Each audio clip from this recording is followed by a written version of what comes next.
My wife and I were married for 15 years. We had one child, a daughter who was 12 at the time of this story. It was her birthday, so we ambitiously decided to host an amusement park outing for several children. The only other volunteers to help us monitor these kids were the parents of one of our daughter's friends.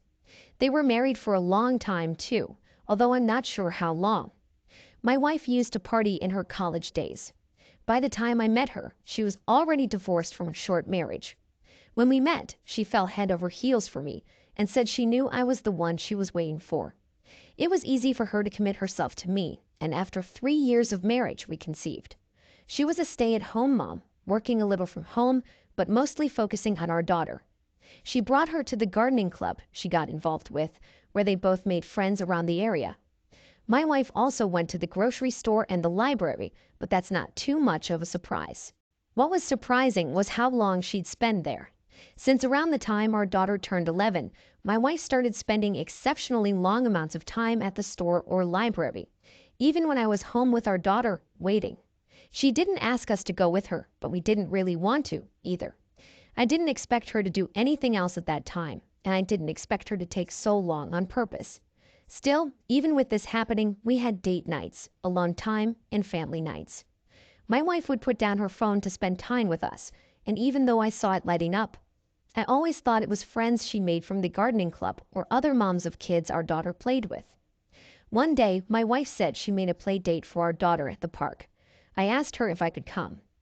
She tried to ask if I had something work-related to take care of, and I laughed awkwardly and said no. She should have known I didn't.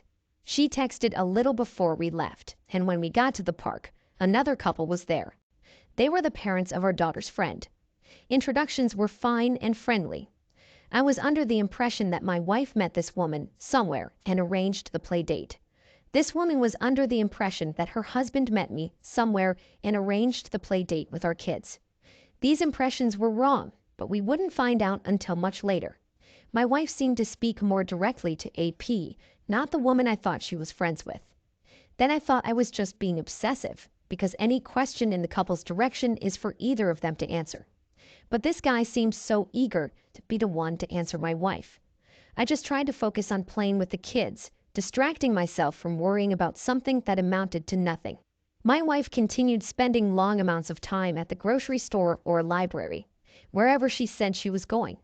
Sometimes my daughter and I got home from work and school to find she was out doing something. We wait for her to return, but I grew sick of it. When she got home one night, I confronted her. I told her there was no reason being out anywhere should take her so long, and she was missing out on time with us. We needed her home. My wife wasn't receptive to this like I thought she'd be. She was defensive and upset. She said she needed this time away, because for the past 12 years she'd been stuck in the same house without any adventure.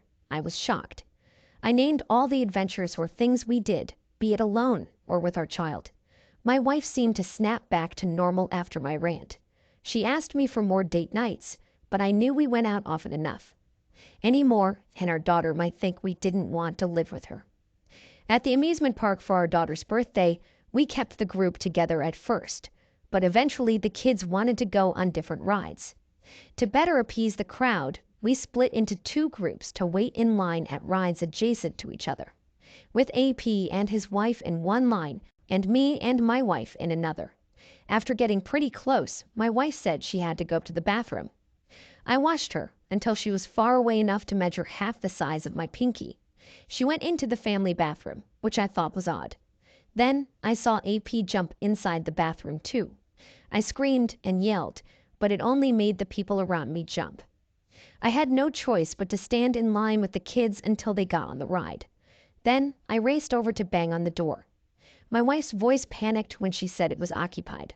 I told her it was me and demanded she let me in, but she just repeated over and over that she couldn't open the door. The ride was stopping, so I raced back to gather the kids. I couldn't believe the situation I was in. Keeping watch over a bunch of kids for my daughter's birthday while my wife snuck into the bathroom with another man. What was she thinking?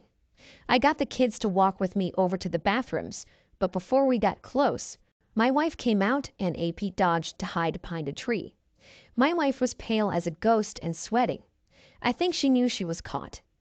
AP rejoined his wife moments before our group met up with them.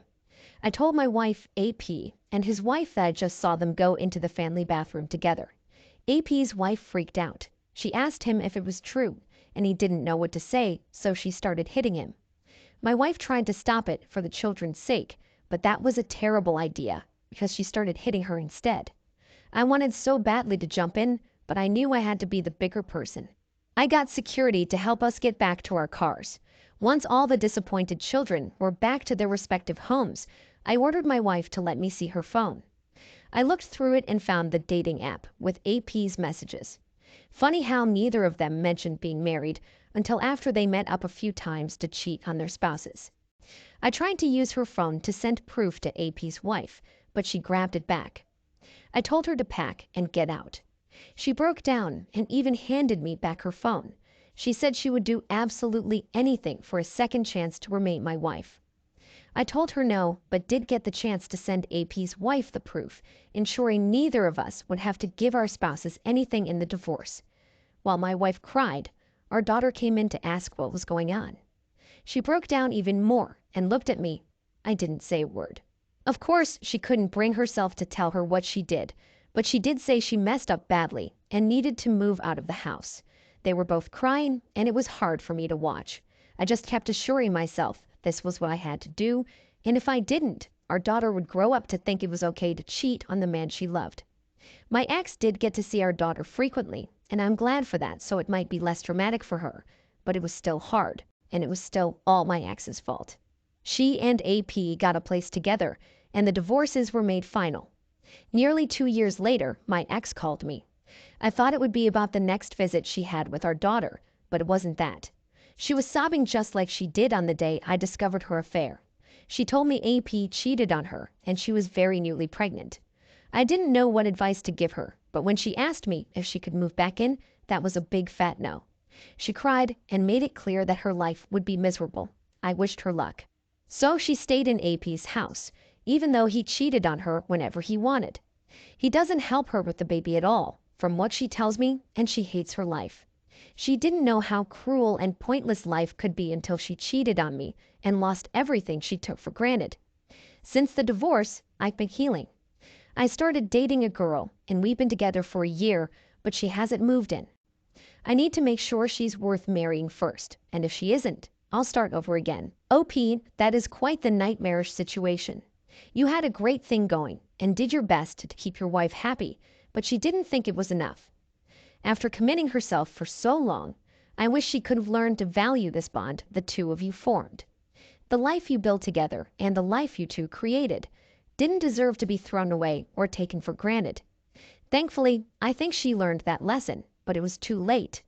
Now it's only a bitter reminder of what she'll likely never find again. You knew how to handle this, even with how difficult it was, and you know how to adjust to whatever life throws at you.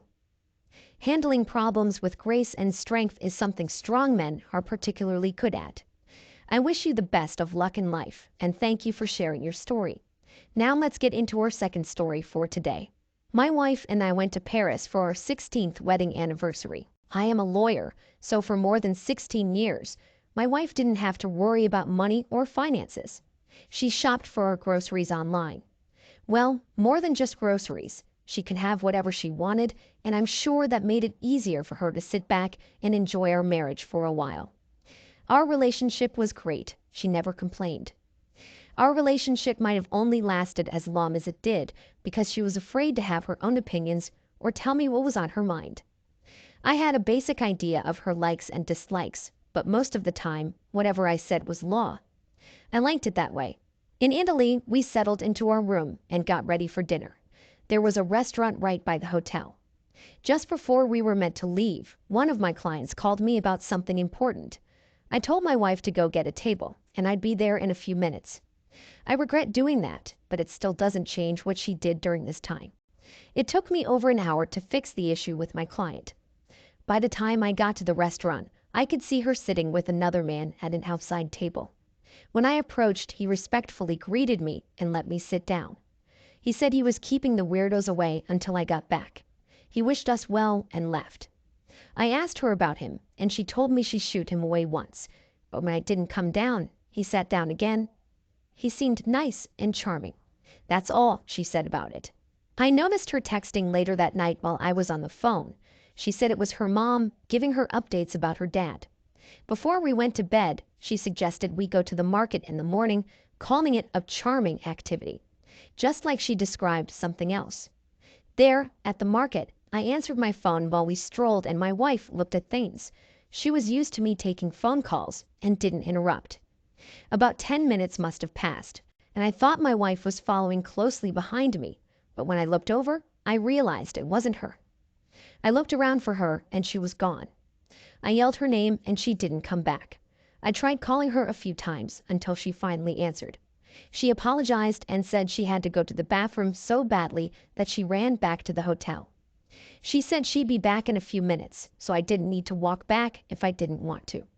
I decided to wait. Minutes later, I started walking back to the hotel and tried calling her again. When I got back, she wasn't there. When she answered the phone, I was really upset. I asked her what kind of game she was playing. She just laughed and said she was walking back to the market and must have missed me. She said her phone was going to die and the call dropped. I couldn't believe it. I went back to the market and searched for her, to no avail. I was extremely furious at this point. I went to the bar across from the hotel and watched our hotel entrance. A nice English-speaking girl started talking to me and kept me calm until I saw my wife get out of a car and kiss AP goodbye. I ran up to them, screaming. AP got back in the Uber and sped away, yelling out the window that he'd pick her up later. I was fuming when I asked her what the hell was going on. I kid you not, without missing a beat, she said she didn't need me anymore. Apparently, AP was going to take care of her from now on. He fell in love with her while I was too busy to spend time with her. I lost it. I asked if she was crazy for thinking some guy could possibly replace what we have together. A crowd was gathering to watch us. All she was thinking about was living in Paris for the rest of her life. She didn't think about me or her family back home or what would happen if AP left her. She told me breaking up was never easy, but it was time for us to move on, and that happens to people. I called her many names and said I didn't deserve her abandonment just because she spent a few hours with a stranger.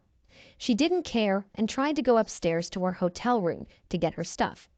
I beat her there, blocked her out, and started throwing her stuff off the balcony. Loose clothes, jewelry, cards, passport, and toiletries. As the sun set on our first day in Paris, AP came back and helped her pick up everything off the street while I yelled curses at them both. When I woke up, it felt like a dream. I could hardly believe this was my reality. I looked in the mirror and decided I deserved to enjoy myself a little. I went across the street to the bar. The bartender woman I met the night before was there, and she agreed to give me a tour after I told her my story. We saw the landmarks, practiced French, went swimming, and ate croissants. So I had at least one great day in Paris. I had no idea where my wife was, and she didn't try contacting me. I suddenly remembered she had access to her bank account, so I turned off her card. Then I returned home without her. It was just 4 months later that she showed up, begging me to let her stay here for a few days, at least. I laughed in her face. She said she hated what I did to her, leaving her in another country without money. I laughed again. I reminded her that she said AP was going to take care of her, and she left me for another man on our anniversary vacation. She took a deep breath and apologized. She said it didn't mean as much to her as she thought it did. It was a fantasy she wanted to live out, and nothing more. Now that she was back, she expected me to forgive her so we could continue our lives again. I showed her our divorce decree and slammed the door in her face. She had to move quickly, otherwise it probably would have broken her nose. She went to stay at her parents' house and acted like it wasn't a big deal that she was back from her new life. They asked her a million questions, and they were devastated when they found out she didn't get anything from the divorce. She was starting over in her mid-40s with nothing because she let her ego grow to gigantic proportions when she left me for a stranger in Paris. OP, I am so sorry your wife betrayed you like this. It is shocking that she felt bold and delusional enough to sneak away from you and lead you on a goose chase